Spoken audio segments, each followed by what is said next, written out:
Kilarigbo Live TV, ìkànnì amúlùdún àkọ́kọ́ tó ń gbé àṣà àti ìṣẹ̀lẹ̀ Yorùbá lárugẹ. Let us have a quick rundown of the kind of bad historical legacies that exist. Many years ago, and I think it was just before the Second World War, when Mussolini was holding sway around the world, this man attacked Ethiopia simply because he wanted to increase the Italian empire. And the way he attacked Ethiopia was that they, poison gas, which was totally against the protocols of war at that time. Poison gas was used, wiped out entire villages, and wiped out some incredible historical sites, wiped out monks. And why did he do that? Because they believed that black people do not have a history. And how can black people be entitled to a history when black people are nothing but slaves? That is a bad historical legacy. Or what about the Germans? The Germans decided that black people could not be entitled to be the progenitors of civilization, which in all it has been documented that black people are the progenitors of civilization, whether be it mathematics, be it chemistry, be it writing. But as far as the Germans were concerned, what? These black people? This slave? No, not possible. And so they started rewriting history. It is only recently that those things have been unearthed, and we are seeing that in spite against all the things that have been taught us in history, in school, we are actually the progenitors, the beginnings of civilization. So that is looking at it from a global perspective. But let us bring it back home to Nigeria. What are some of the bad historical legacies that we have had? Some of our bad historical legacies are the Ife Odakeke imbroglio that went on for so many years. What has happened in the South, where the givers of practically the entire country has been built on oil well, and yet there is such incredible degradation in the South that it's well nigh impossible for any fishing to be done, for any farming to be done. What about when we look at what is happening now with Boko Haram, where Boko Haram is saying to us that education, Western education there should be a ban on Western education, but they are carrying AK-47s made by the West. That is a bad historical legacy. Or one of our worst historical legacies is what happened with the Civil War. The Civil War that we have not yet decided to have truthful conversations as a people. Each side, be it federal, be it the Biafra, we are perpetrating on truth. And so it is difficult for a nation to move forward. These are the things that come from bad historical legacies.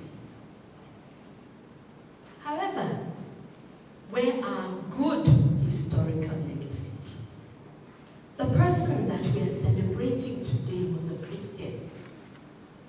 Now, one of the people who left a good historical legacy was our Lord Jesus Christ.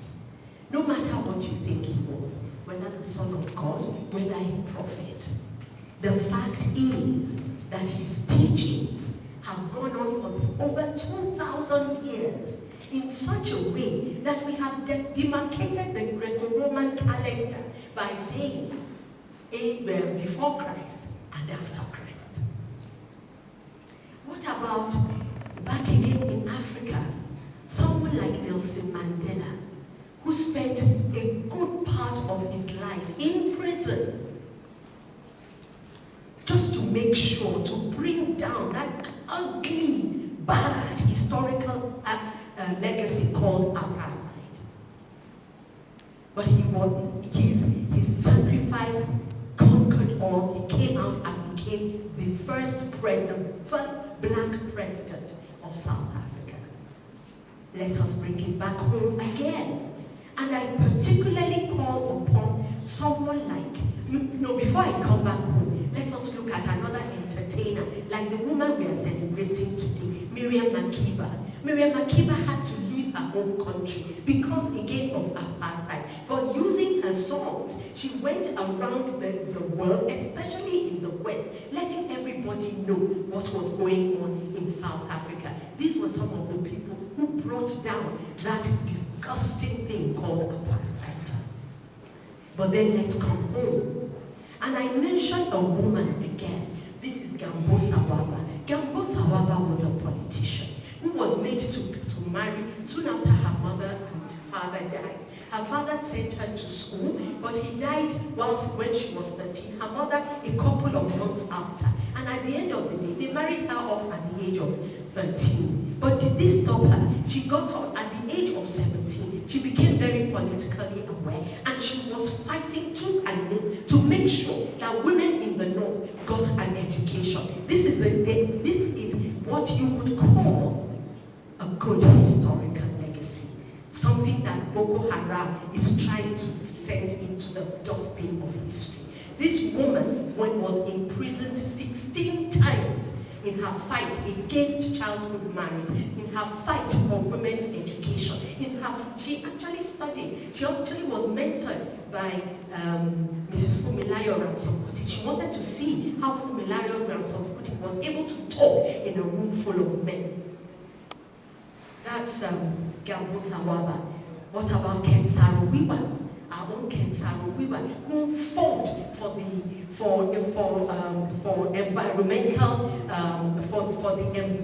environmental rights of the South. And then we would look at someone like MKO Abiola, who fought for the actualization of June 12th. And because of what he did, we were able as a nation to drive out the military and have the Fourth Republic that we now enjoy. And what do we see by all these people who have left a good historical legacy? Is sacrifice. All of it. At the bottom line is sacrifice. Sacrifice of themselves. And that is what I want to harp on today. Our good brother, Dr. Sam, said Rachel was so detribalized. We really need to realize that if we want to live a Nigeria that our children and our children's children will enjoy, this generation must be prepared to sacrifice.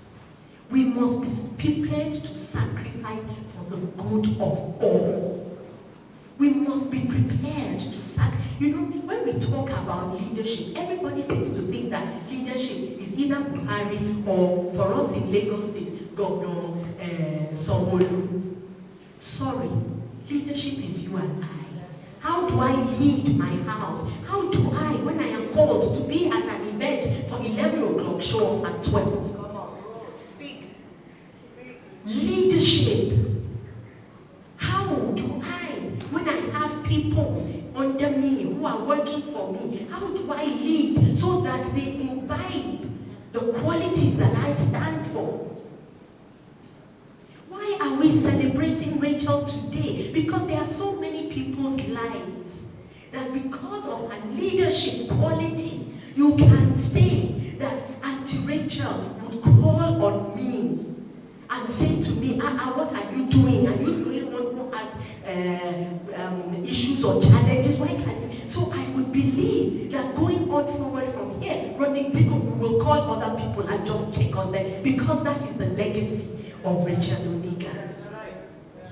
I would believe, and God bless you and children. I remember that there was a lovely part of the documentary that was done on Rachel, where one of her daughters said, to the world she was a star, but to me she was my mom.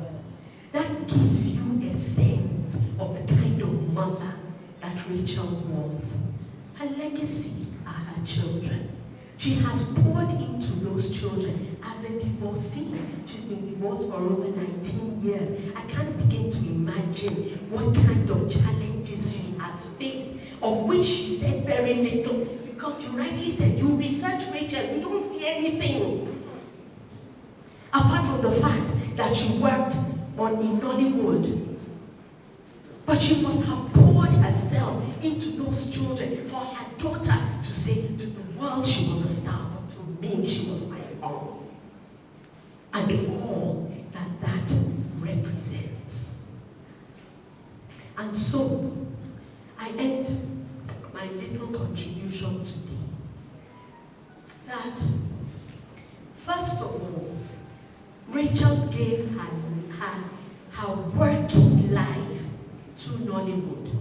Unfortunately, her children, what the children will enjoy, which is really good, is the fact that they will always be able, herself, her children, and her grandchildren, yet unborn, will be able to see what their mother contributed to Nollywood. But will they be able to get any naira and cover from that? No. There is a lot of work being done by AGN, but I appeal today that we have to fast track it. We have to fast track it and make sure that the welfare of artists are taken care of. There has to be it's wrong. What you cannot do to a camera equipment, don't do to a human being. We have got to take seriously the welfare of every single practitioner in the Actors Guild. I'm not saying that actors should not be disciplined. You have got to be disciplined, but at the same time, your welfare has got to be taken care of. There should be some kind of reward for service. You cannot have been in a film like Shogo. You cannot have been in a film like Royal Hibiscus when you were one of the lead actors. You cannot have been in, name them. And there's nothing coming back to you from those jobs.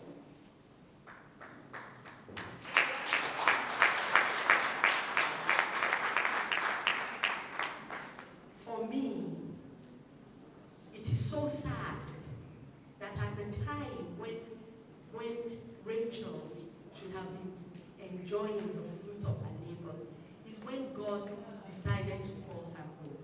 But we do not question God, because God is all-knowing, God is all-wisdom.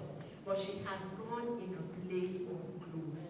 And so we thank God for that incredible life, for that incredible legacy, for that incredible good historical legacy that we will always remember and refer to in the future.